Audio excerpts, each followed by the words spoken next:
미식 축구의 모든 것 All About NFL 이제 First and 12 3부 시작하겠습니다. 3부에서는 이 앞서 말씀드렸던 대로 이제 위크 9에 있을 경기들에 대한 이제 프리뷰를 한번 해보도록 하겠는데요. 그 전에 잠시 한번 다시 이벤트에 대한 얘기를 드리겠습니다. 일부 영상을 좀 참고를 하시면 좋을 것 같은데요. 5경기들에 대한 이제 경기 예측, 이 예측을 맞추신 분께 이 에번슨 월슨님이 후원해주시는 헤지스의 티셔츠를 드리도록 하겠습니다. 간단하게 홍보를 마치고 이제 본격적으로 위크 9에 있을 경기들에 대한 프리뷰를 시작을 해보겠습니다. 먼저 이제 휴스턴 텍산스와 잭슨빌 제규어스의 경기인데요. 이 경기에서는 어쨌든 이제 JJ 와 선수가 이제 빠진 채로 이 휴스턴 텍산스가 원정을 떠나게 돼요. 네, 상당히 큰 변수가 될 수 있죠. 아까 말씀드린 것처럼 뭐 JJ 와트라는 패스 러셔가 빠지는 것도 있지만 그 리더십 측면에서도 상당히 큰 공백이 될 수 있고, 네. 그리고 어쨌든 이제 자데이비안 클라운이라는 이제 뒤에서 받쳐줄 선수도 없기 때문에 휴스턴 입장에서는 이걸 어떻게 대처하느냐가 상당히 큰 변수고, 패스 러시가 취약해지면 세컨더리도 위험해진다. 네. 이런 것들이 있기 때문에 사실 이제 현지에서 쓰는 표현 중에 이제 우리 이제 뭐 닭이 먼저냐 달걀이 먼저냐 이런 것처럼 패스 러시가 먼저냐 뭐 그 세컨더리가 먼저냐 이런 말 많이 하거든요. 그러니까 왜냐하면 패스 러시가 들어가서 쿼터백을 괴롭히면 그만큼 세컨더리가 편해지는 거고, 네. 세컨더리가 리시버들을 잘 막아줘서 쿼터백이 공을 던지지 못하게끔 묶어두면 패스 러시가 들어갈 시간이 더 많다. 이렇게 하기 때문에 사실 이제 이게 먼저냐 저게 먼저냐 얘기는 하는데, 그래도 저는 패스 러시가 우선이라고 저는 생각을 하거든요, 개인적으로. 그래서 일단 어쨌든 그 JJ 왓의 공백이 작지는 않을 거다라고 네. 생각을 합니다. 네. 이 공백도 공백인데 어쨌든 이 텍사스의 오라인이 이 디션 왓슨 선수를 지켜줄 수 있는가도 또 하나의 포인트가 아닐까. 그렇죠. 상당히 큰 변수입니다. 네. 사실 이제 그래서 이제 말씀드리고 싶은 것이 이 두 팀이 사실 시즌 2주차 이미 붙었었거든요. 근데 이제 뭐 같은 지구에 있는 팀들이기 때문에 이제 1년에 2번씩 붙는데 2주차에 붙었을 때는 텍사스가 제규어스의 경기 종료 직전 2포인트 컨버전을 막으면서 13대 11로 한 점 차이로 승리를 했었거든요. 네. 근데 이제 그때가 어떤 경기냐? 가드너 민슈가 처음 주전으로 나왔을 경기인데, 그때 이제 텍사스가 아무래도 이제 후보 쿼터백이고 신인 쿼터백이다 보니까 쿼터백을 괴롭히는 것도 중요하지만 러싱 공격을 차단해 버리면 상당히 이제 쿼터백이 힘들 거다라고 네. 생각해서 레너드 포넷을 차단하는데 상당히 집중했었거든요. 네. 그러면서 포넷을 47야드로 봉쇄하면서 민슈가 이렇게 뭐 사실 지금 우리가 알고 있는 민슈만큼 활약을 못했었죠. 그래서 이제 상당히 어쨌든 고전을 하면서 텍사스가 승리를 했었는데, 그 승리를 했던 텍사스 그때와 네. 지금 텍사스가 달라진 게 있다 그러면 오펜시브 라인의 패스 블락 능력입니다. 그래서 텍사스가 지금 이제 8경기를 치러서 이제 5승 3패긴 한데 그 초반 4경기와 그 이후 4경기를 비교해 보면 앞에 4경기에서는 디션 왓슨이 색을 18개를 당했어요. 근데 그 이후 4경기에서 색을 6개만 당하고 있거든요. 네. 그러니까 이 오펜시브 라인이 쿼터백 디션 왓슨을 보호해주는 게 개선이 되면서 왓슨의 역량도 훨씬 더 높아지고 맞아요. 있죠. 플레이메이킹 훨씬 더 자유자재로 하고 있기 때문에 그 오펜시브 라인의 역할이 상당히 중요하다라고 말씀드릴 수 있죠. 네. 사실 이제 지난 경기에서 잭슨빌 제규어스가 또 한번 잭슨빌의 모습을 그렇죠. 보여주면서 굉장히 이제 상대 쿼터백을 괴롭히는 모습을 보여줬기 때문에 저는 이 경기에서도 잭슨빌 제규어스의 수비진이 이 휴스턴의 공격진을 굉장히 좀 괴롭힐 수 있지 않을까. 그리고 지금 현재 이 JJ 왓 선수가 빠져 있는 휴스턴의 수비진이 좀 어딘가 무게감이 좀 떨어져 보이기 때문에 잭슨빌이 이 경기를 의외로 승리할 수도 있겠다라는 생각을 하고 있습니다. 그래서 잭슨빌, 네. 알겠습니다.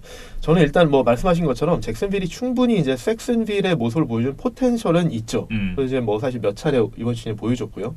근데 다만 아까 말씀드린 것처럼 휴스턴의 오펜시브 라인이 지금 이제 개선이 되고 있고 뭐 그 활약이 이렇게 나아지고 있고, 그거에 따라서 디션 왓슨이 다운필드 스캐닝할 시간이 더 많아지고 있다. 그리고 어쨌든 리시버 진영이 워낙 좋기 때문에 그리고 이제 칼로스 하이드라는 러닝백도 이제 부활하고 있고, 그래서 휴스턴은 지금 공격력이 패스 블로킹만 잘 되면 뭐 최근에 보여준 것처럼 30점은 쉽게 득점을 할 수 있고요. 뭐 애틀란타 팔콘스를 상대한 것처럼 50점까지도 넘볼 수 있는 팀이다. 그렇기 때문에 공격적인 이 파이어 파워가 정말 충분한 팀인데, 문제는 이거죠. 잭슨빌이 수비로 진짜 그래서 얼마나 차단할 거냐도 있지만, 말씀하신 것처럼 이제 그 JJ 왓이 빠졌거든요. 그러면 이제 디펜시브 라인이 좀 이렇게 많이 약화될 텐데, 그거를 공략해서 레너드 포넷 중심의 러닝 공격으로 레너드 포넷의 파운딩 러닝 공격 중심으로 하면서 타임 오브 포지션과 경기 주도권을 가져가면서 이 텍산스가 공격을 많이 못하게 해야 된다. 그렇지 않으면 이 그냥 단순히 이제 공격력으로 득점 싸움을 하게 되면 휴스턴을 쫓아갈 수 없다. 그런 생각을 하게 되는데 저는 그래도 텍산스의 지금 최근 페이스가 공격력은 상당히 꾸준히 좀 좋기 때문에 저는 원정 경기이긴 하지만 저는 텍산스가 승리하지 않을까라는 예상을 해봅니다. 이번 주는 저희 둘 다 시작부터 갈렸어요. 시작부터. 그렇죠. 물론 이제 뭐 Thursday Night Football이 뭐 정식으로 첫 경기이긴 하지만 지금 3부에서 하는 거는 첫 경기부터 예상이 갈렸습니다. 왜냐면 사실 지난주에 저희 하나밖에 안 갈렸잖아요. 그렇죠. 그러면서 이제 다시 4경기차가 됐죠. 그게 이제 사실 제 잘못이라기보다는 에디 피니에로 키커 잘못인데 참 올해 참 키커들이 랜스 주얼라인도 그렇고 참 키커들이 울립니다. 근데 그러면서 몇 경기 손해 보셨어요? 그렇죠. 많이 손해 봤어요. 지금 사실 사실 한 경기면 이게 2경기 차이가 되잖아요. 그렇죠. 그러니까 맞아요. 그 키커 2명이 그 킥을 미스하지 않았으면 사실 동률인데 아쉽네요. 키커들이 이렇게 또 아쉽게 만들겠다. 이번 주에 또 더 벌어질 수도 있어요. 뭐 두고 보시죠. 다음 경기는 이제 시카고 베어스와 필라델피아 이글스의 경기인데요. 사실 이 두 팀이 지난주의 경기만 놓고 봤을 때 굉장히 좀 상반된 모습을 보여줬습니다. 최근 이제 어쨌든 모습이 좀 이게 다르죠. 근데 이제 그 예측하기 전에 이제 저는 이제 그 어떤 두 팀의 매치업에서 히스토리가 있으면 그걸 좀 말씀드리기 좋아하는데 오늘 이제 이 두 팀의 대결에서 하나 좀 말씀드리고 싶은 거는 이 두 팀이 펼쳤던 인상적인 경기 중에 뭐가 있냐면 1988년 솔저 필드, 그러니까 시카고에서 열렸던 디비저널 라운드 경기 중에 안개가 너무 많이 껴서 일명 포그볼이라고 불린 경기가 있습니다. 근데 그 경기가 어느 정도로 안개가 진하게 꼈었냐면 가시거리가 15에서 20야드 정도였다고 그래요. 그러니까 그게 이제 20야드면 그 우리가 흔히 쓰는 이제 미터로 치면 한 18m 정도 되는 건데 15야드니까 그보다 더 짧은 거고 가시거리가 이렇게 안 좋고 선수들이 그때 뛰었던 선수들 얘기로는 사이드라인이나 퍼스트 다운 마커가 안 보였다고 그래요. 그러니까 그 정도로 그 앞이 안 보이는 상황에서 경기를 했었는데 상당히 그러니까 경기력이 이렇게 좋지는 않았죠. 그런 상황에서 이제 베어스가 홈팀 베어스가 20대 11로 이겼는데 재밌는 거는 이날 재밌는 기억이 그러니까 앞이 잘 안 보이고 하니까 패싱 공격이 상당히 힘들 거 아니에요. 그러니까 양팀 다 러싱 공격 중심으로 했어야 되는데 인터셉션을 3개씩이나 당했다. 그런데 베어스는 이제 러싱 공격 중심으로 했고 그 이글스는 이렇게 안 보이는 상황에서도 쿼터백 랜덜 커닝햄이 407야드 패싱을 했거든요.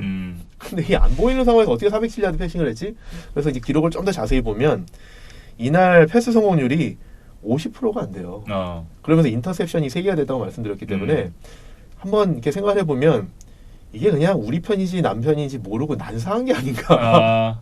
그래서 인터셉트도 많이 당하고 패스 성공률도 50% 이하 그런 상황에서 또 던져서 성공된 것들은 또 멀리 가서 407야드까지 성공하지 않았나. 그렇죠. 제가 생각했을 땐 그 야드 애프터 캐치라 그러잖아요. 그렇죠. 그게 굉장히 많았을 것 같다라는 생각이 들어요. 그렇죠. 수비에서도 리시버들이 잘 안 보이고 하니까 어쩌다 오픈 리시버가 한 명 나와서 성공이 되면 또 뭐 그럴 수도 있고요.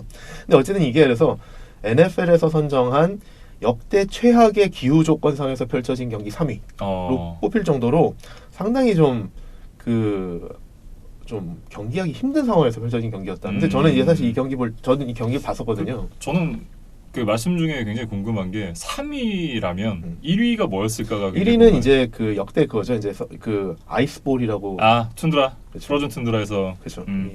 2위는 제가 뭔지 지금 뭐 기억이 안 나는데 1위는 뭐 아이스볼. 근데 어쨌든 저는 제가 이제 이 경기를 제가 봤을 때 저는 이제 상당히 어린 나이에 이거를 플레이오프 이 경기를 봤었는데 이걸 보면서 이거를 왜 봐야 되지라는 생각도 들었었거든요.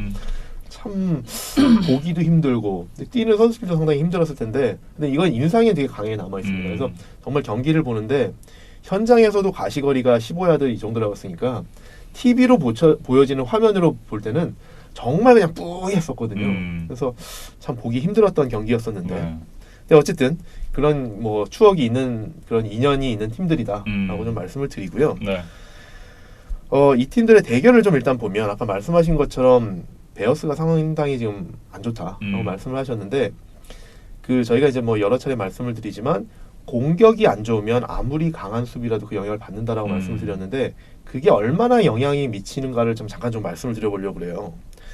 근데 이제 베어스가 시즌 초에 그 뭐 지금 이제 계속 이제 누적되니까 더 심해지고는 있는데 베어스 수비가 그 공격이 못함을 이겨내고 있었을 때 그 시즌 초반에는 베어스가 수비가 대부분의 스탯에서 리그 2, 3위권이었거든요. 네. 페이트리어츠에 이어서 대부분이 2, 3위였는데 지금은 이제 그게 한 경기 한 경기 갈수록 수비가 지치잖아요. 맞아요. 그래서 수비의 경기력도 떨어지면서 지금은 베어스 수비가 어떤 정도까지 떨어졌냐면 경기당 실점은 6위로 떨어졌고요. 경기당 허용 야디지는 7위로 떨어졌어요. 그리고 패싱 디펜스는 10위까지 떨어져 있습니다. 그러니까 지금 이게 말씀드린 것처럼 아무리 강한 수비를 해도 계속 뛰고 그러면 지칠 수밖에 없는 거죠. 그리고 계속 노출이 되다 보니까 상대편이 그 팀들을 상대로 이제 스탯을 쌓아 올릴 수 있으니까 이런 거에 계속 이제 노출이 되면서 계속 좀 힘들다. 네. 근데 이게 또 사실 어떻게 보면 공격을 전적으로 탓할 수만은 없다. 왜냐하면 베어스 수비도 예년만 못한 거 아니냐라는 생각을 하게 하는 것이 뭐냐면 작년에 이제 베어스 수비가 정말 강했던 것은 잘 막기도 했지만 그 수비의 공격성이 정말 좋지 않았습니까? 그래서 네. 테이크어웨이가 많고 쐐기 많고 그랬었는데 맞아요. 지금 올해 지금 그 베어스 수비를 보면 테이크어웨이, 그러니까 턴오버 유발 이게 13위예요. 쐐은 16위거든요. 그러니까 그 정도로 지금 수비도 그 어쨌든 수비에서 공격성 지표라고 나타낼 수 있는 것마저도 상당히 좀 처져 있다. 그러다 보니까 지금 베어스가 전반적으로 공격은 워낙 안 좋고 네. 수비까지 이러다 보니까 베어스가 상당히 좀 위태위태한 상황이 아니냐라는 뭐 말씀을 드릴 수 있을 것 같고요. 예. 반면 이글스 같은 경우에는 지난주에 이제 승리를 함으로 해서 약간 어쨌든 분위기 반전했죠. 그리고 이제 조금 더 뭐 이글스 입장에서 반가운 소식은 그동안 이제 부상으로 빠져서 많이 못 나오던 이제 디펜시브 라인맨 티미 저니건, 그다음에 코너백 어반테 매덕스, 그다음에 공격에서 이제 디션 잭슨 이런 선수들이 이제 거의 복귀가 임박하지 않았나. 그래서 아직은 출전이 뭐 확정됐다라는 발표가 없었기 때문에 아직은 뭐 단정할 수는 없지만 이번 주 연습에는 다 복귀했다고 하거든요. 네. 어쨌든 이게 뭐 청신호긴 하고요. 두고 봐야 되겠지만 어쨌든 이글스의 건강 상태가 좀 호전되고 있다 라고 말씀을 드릴 수 있을 것 같습니다. 네. 그리고 사실 이제 또 이제 하나 또 주목해 볼 포인트는 베어스가 사실 이제 공격에서 그나마 지난주에 이제 러싱 공격이 좀 살아났거든요. 그래서 이제 데이빗 몬커머리 선수가 지난주에 상당히 이제 100야드 이상을 훨씬 넘기면서 좋은 러싱 공격을 보여줬는데 이날 매치업에서 이제 어쨌든 중요한 관전거리는 그 몬커머리 중심의 그 베어스의 러싱 공격과 이글스의 러싱 디펜스인데 이글스 수비의 강점은 러시 디펜스거든요. 그러니까 이것도 또 강대강의 대결이 될 거기 때문에 과연 베어스가 이걸 이겨낼 수 있을 거냐라는 게 좀 어쨌든 관전 포인트일 것 같고 네. 이 경기가 진짜 또 만약에 아슬아슬해서 경기 막판에 필드골 싸움으로 결정이 된다. 그래도 이거는 그 베어스 입장에서 상당히 좀 불안할 수밖에 없죠. 그래서 제가 아까 이제 파그볼 얘기를 말씀을 드렸지만 사실 이 두 팀의 대결은 작년도 와일드카드의 리매치죠. 근데 이제 작년도 리매치 그 와일드카드에서는 뭐 잘 아시는 것처럼 코디 파키가 마지막에 이제 필드골 미스를 하면서 이글스가 이제 승리를 하고 올라갔었는데 베어스는 지금도 그 키커 상황이 개선되지 않았다. 그렇기 때문에 지금 여러 가지 요소들로 봤을 때 저는 이 경기는 이글스의 승리를 예상해 봅니다. 예. 저도 이제 필라델피아 이글스의 승리를 예상을 했고요. 결국 이제 이 주요 선수들이 훈련에 복귀한 것이 좀 크게 느껴졌던 것 같아요. 일단 뭐 경기에 출장할지 안 할지는 모른다고는 하지만 일단 디션 잭슨 선수가 나오게 된다면 또 다른 공격력을 보여줄 수 있는 이글스이기도 하고. 그렇죠. 네. 디션 잭슨이 나온다 그러면 이글스의 공격에는 정말 큰 활기를 가져다 줄 수 있는 그런 어떤 변수기 때문에 네. 이번 주에 나올지는 모르겠지만 앞으로 어쨌든 시즌이 계속 이제 진행됨에 따라서 이글스 입장에서는 정말 계속 기다리는 그런 요소인 거죠. 네. 다음은 이제 인디애나폴리스 콜츠와 피츠버그 스틸러스의 경기가 되겠습니다. 역시나 이제 자코비 브리셋이 좋은 역할을 해주고 있는 콜츠가 되겠고 반면 피츠버그 스틸러스는 기대 이하의 어떤 시즌을 보내고 있지 않나 이런 생각이 좀 드는데요. 그렇죠. 올해 이제 너무 부상이 많고 특히 이제 쿼터백 빅벤이 빠진 시즌이기 때문에 상당히 이제 좀 어려운 그런 해를 보내고 있는데 빅벤 얘기가 또 마침 나왔기 때문에 좀 말씀을 드리면 이 두 팀 간의 히스토리도 약간 좀 말씀을 드릴게요. 이것도 이제 재밌는 그런 어떤 인상적인 그 히스토리가 있거든요. 네. 근데 어떤 경기가 있냐면 2005년 디비전 라운드 때 그때 이제 플레이오프에서 두 팀이 붙었었는데 이때 이제 어떤 상황이 있었냐면 일명 그 빅벤의 슈스트링 태클, 그러니까 신발끈 태클이죠. 상대 선수의 신발끈을 잡아서 이게 겨우겨우 태클을 했다는 얘기예요. 네. 달려가는 선수를 신발끈을 겨우 잡아서 이제 태클을 했다는 얘기인데 이게 피츠버그 역사에는 상당히 의미가 있습니다. 왜 그러냐면 그 당시에 이제 이 두 팀이 붙었을 때 콜츠는 14승 2패의 압도적인 그 성적을 펼쳤던 해고 피츠버그는 이때 6번 시드로 플레이오프에 이제 와일드카드로 올라갔었거든요. 이제 두 팀이 붙었는데 이제 그래서 인디애나폴리스에서 펼쳐진 경기였는데 이때 경기가 이제 4쿼터 1분 20초를 남기고 스틸러스가 3점을 앞선 상황이었어요. 그런 상황에서 이제 스틸러스가 그 당시에 이제 은퇴를 하겠다라고 선언을 했던 그 러닝백 제롬 베티스가 이날 거의 뭐 지면은 마지막 경기가 되는 상황이었거든요. 근데 그 선수가 이날 어쨌든 3점 앞선 그 1분 20초 남겨둔 상황에서 그 이제 콜츠 진영 깊숙이 들어가서 막판에 이제 터치다운을 노리는 러싱을 하다가 펌블을 했거든요. 근데 이제 펌블한 것이 공이 이렇게 툭 이게 뭐 땅에 떨어진 게 아니라 툭 이게 튕겨 나와서 그 공을 이제 당시에 이제 콜츠의 코너백 닉 하퍼 선수가 공중에서 그걸 잡아서 바로 이제 리턴을 했어요.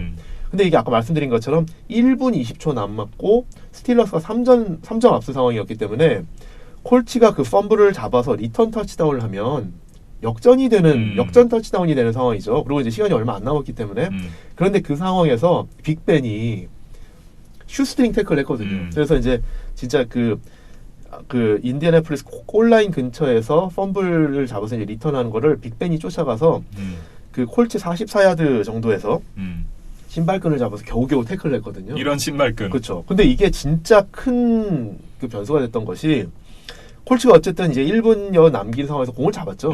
그래서 이제 3점 차이기 때문에 필드골 하나 하면 이제 동점하고 이제 연장을 가거나 아니면 그 자리에 터치다운을 하면서 이길 수 있는 상황인데 콜츠가 실제로 거기서 공격을 해서 필드골 레인지 안에 들어갔습니다. 필드골 레인지 안에 들어가서 필드골을 했는데 노굿. 그래서 피츠버그가 이겼거든요. 그렇기 때문에 이 빅벤이 그때 슈스트링 태클을 하고 못하고가 경기 결과를 바꿔놨다라는 거고 그 경기를 슈스트링 태클을 통해서 피츠버그가 이기고 올라가서 6번 시드로 플레이오프에 진출했던 스틸러스가 끝까지 가서 슈퍼볼 우승을 했거든요. 그렇기 때문에 이게 스틸러스 히스토리에 있어서는 상당히 유의미한 태클이었다. 이렇게 좀 말씀을 드릴 수 있을 것 같습니다. 그 태클 하나가 많은 곳을 맞고 났는데 어쨌든 이 경기에서는 피츠버그가 승리를 가져가기가 좀 쉽지 않다. 그렇죠. 사실 이제 객관적으로 봤을 때 콜츠가 뭐 전력상으로 앞설 것 같아요. 근데 이제 전 하나 말씀드리고 싶은 거는 콜츠가 이길 것 같긴 한데 콜츠한테 상당히 좀 위험한 경기가 될 수 있다. 왜 그러냐면 지금 이제 저희가 뭐 일반적으로 볼 때 스틸러스가 약팀이라고 지금 생각할 수 있는데 최근 4경기만 놓고 보면 스틸러스가 3승 1패예요. 그리고 그 1패도 볼티모어 레이번스와 연장전 접전 후에 패한 거거든요. 그러니까 상당히 지금 스틸러스가 나름 상승세다. 그리고 또 하나 말씀드리고 싶은 거는 지금 49ers가 전승이잖아요. 근데 49ers한테 가장 접전을 펼쳤던 팀이 누구냐면 스틸러스거든요. 그래서 그 스틸러스가 나름대로 지금 상승세, 그 못하는 와중에도 나름 상승세이고 또 하나 뭐가 있냐면 스틸러스가 지금 그 뭐 빅벤은 아니지만 세컨 스트링 쿼터백 메이슨 루돌프라도 복귀를 했고 지난주 경기에서 보여준 것처럼 이제 주주 스미스 슈스터, 그다음에 이제 디언테이 존슨이라든지 제임스 워싱턴 등 젊은 리시버들하고 이제 호흡이 어느 정도 맞춰져 가고 있다. 그래서 그런 좀 어쨌든 상승 요인이 좀 있고 그리고 수비도 좀 보면 양팀 그 수비의 그 지표들을 보면 경기당 실점이라든지 허용 야디지에서 스틸러스가 오히려 근소하게 앞서 있어요.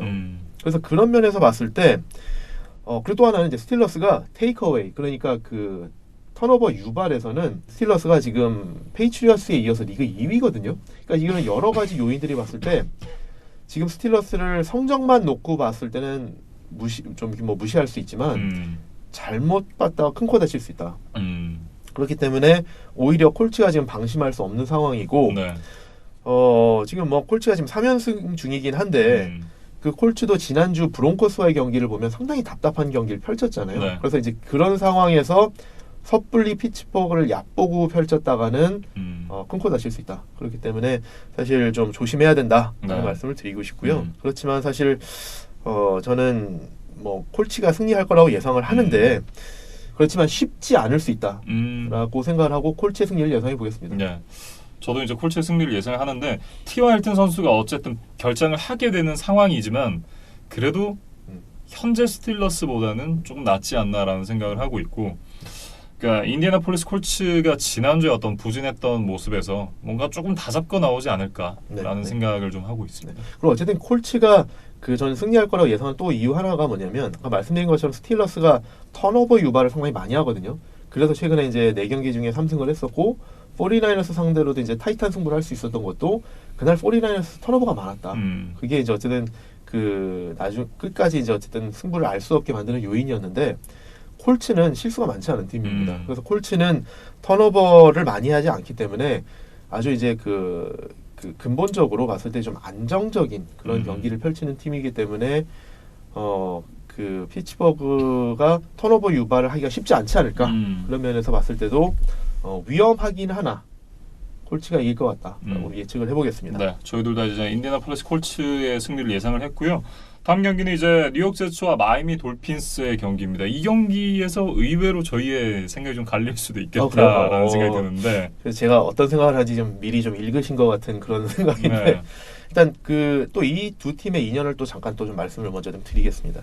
재미있는 게 또 하나 있거든요. 근데 일단은 이 두 팀은 지금은 이제 뉴잉글랜드가 워낙 강력한 다이너스티를 이루면서 뭐 지구에서 이 두 팀들이 다 뉴잉글랜드에 지금 눌려서 길을 못 피고 있지만 그 2001년 뉴잉글랜드 다이너스티가 시작되기 전에는 이 두 팀이 나름 지구 우승을 놓고 경쟁을 많이 펼쳤었거든요. 물론 이제 버플로가 더 뭐 잘하는 때도 많았지만 그 세 팀이 상당히 좀 어쨌든 나름대로 이제 경쟁을 많이 펼쳤었는데 그래서 이제 그때는 지금은 뭐 사실 이제 뭐 성적이 안 좋으니까 지구 라이벌이라고 말하기도 좀 민망하지만 그때는 진짜 지구 라이벌전. 그래서 이제 뭐 재밌는 경기들이 많았었는데 예전에 제츠 돌핀스 경기 중에 회자되는 플레이가 하나 있어요. 근데 이게 뭐냐면 1994년에 이 두 팀이 지구 1위를 놓고 뉴욕에서 펼쳐진 경기가 있었는데 그때 뉴욕 제츠가 3쿼터 후반까지 18점 차 리드를 하면서 상당히 좀 승리가 좀 유력한 상황이었었는데 그때 이제 돌핀스의 쿼터백 댄마리노가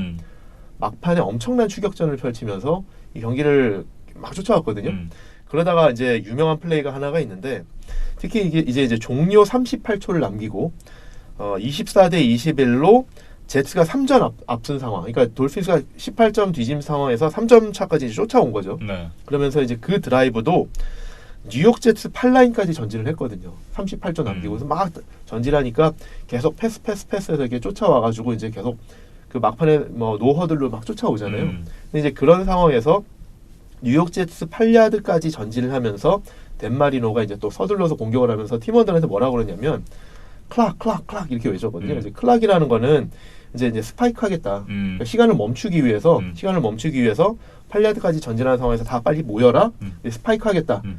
이런 제스처를 하면서 스파이크하는 제스처를 하면서 클락 이렇게 외쳤거든요. 네. 이제 그거를 보면서 뉴욕 제츠 수비들도 스파이크 할 거구나. 그러고 그냥 가만히 서 있었거든요. 근데 댄마리노가 스냅을 받아서 실제로 스파이크를 하지 않고 터치다운 패스를 내버렸어요. 근데 그때 말씀드린 것처럼 뉴욕 제츠 수비는 그냥 가만히 서 있었거든요.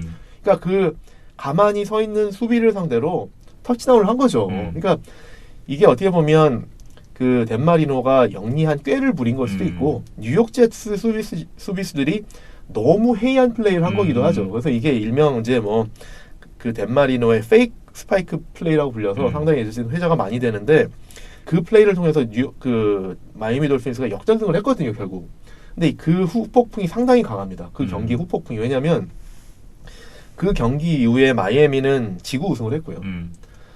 그래서 이제 플레이오프까지 진출을 했고 뉴욕 제스는 그 경기 이후에 시즌 전패를 냈습니다. 그러면서 뉴욕 제스는 그 해에 이제 감독이 해임이 됐는데 그 해임된 감독이 뭐라고 그랬냐면 그때 댄마리노의 페이크 스파이크 경기가 정말로 우리 그 팀의 멘탈에 엄청난 충격을 줬다. 그러면서 팀이 그냥 무너져 버렸다고 표현을 했는데 그때 해임됐던 뉴욕 제츠 감독이 누구냐? 핏 캐롤입니다. 지금 시옥스 감독, 핏 캐롤 감독이죠. 그러니까 지금 우리가 뭐 빌 벨리책이 뭐 지금은 감독 중에서 고트지만 클리블랜드 시절도 있었다라고 말을 하지만 핏 캐롤에게는 뉴욕 제츠 시절도 있었던 거죠.